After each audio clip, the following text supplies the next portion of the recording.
Inoshishi-giri. Are you serious? I draw the line here with these pronunciations. I am not Japanese. That is very clear. I am not.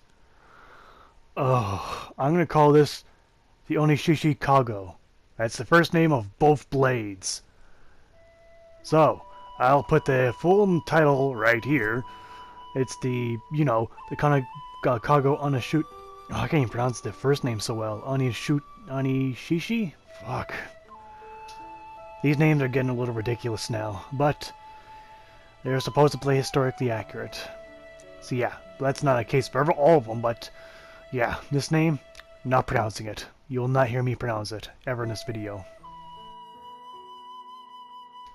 Going on to the lore of a pair of swords with too long of names. Anyway, a famous set of long and short katana, forged in the Muramasa style of swordsmiths. From the Iso province, the Kago-tsurube, the larger sword possesses a especially keen edge. There's a basket Kago, that's the short name Kago, used in the first bucket. Tsurube will hold no liquid, nor a single drop will rest on the sword's blade, such as sharpness. The shorter one, the Inoshishi-giri, the boar cutter, was used by Saki Tosanagu and the Tokugawa Khan to hunt wild boars. How honorable. It was crafted by Fujiwara Masakamaze, a Muramasa school swordsmith who moved to Nioh province, forging such weapons as Honest or Tadakatsu's Honga's favorite spear, the Toooooooooo, the dragonfly cutter, which is in a future video. Now, for finding his weapons in real life, I could not find anything on them. Putting that name in gave me only Nioh results, and only Nioh results. Going on to the stats for the Kago and Onishishi, where you can see that it's built in with water damage. That is one of the main features of this weapon, why it's unique in the first place, and why it actually has a video. The rest of the stats are RNG.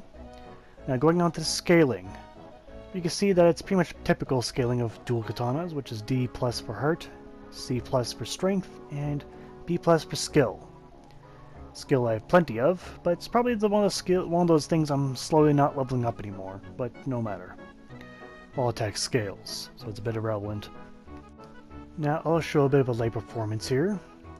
You can see that we do have a lot of damage being poured out, but the elemental damage is not as strong as, say, a sword, where a sword would do 20 damage, I'm only doing 10 to 7. So that's the main focus here. We're looking at pretty much the elemental damage. So power attacks, I do get that 24, so again, much better DPS.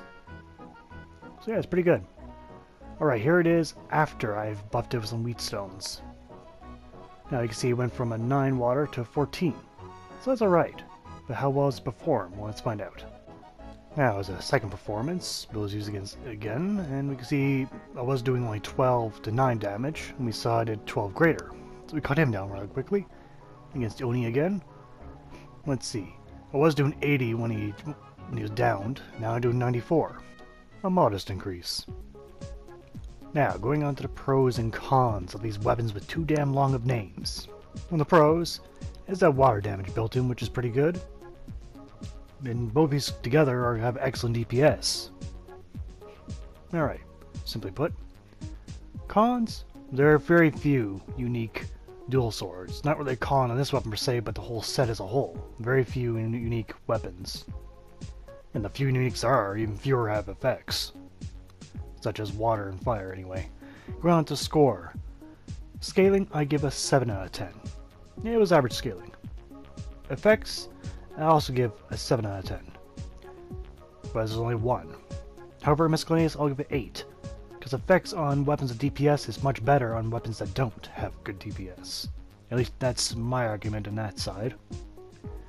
But no matter. And for the total score for these two jagged-looking weapons is 22 out of 30. They're exceptional. Definitely a bit of a high cut, slightly better grade above everything else in terms of swords. At least, most of the swords. There's still more powerful single swords, but these ones definitely make him run for his money with the DPS. And there you have it. I'm still not going to pronounce these names of these weapons, and I probably never will. To anyone. They are alright weapons, good for DPS. Not that I really use dual swords that often. but no matter. It's another weapon done, many more to go. But that's for tomorrow or another day. I'd like to thank you all for watching and I hope to see you guys next time. Take care out there.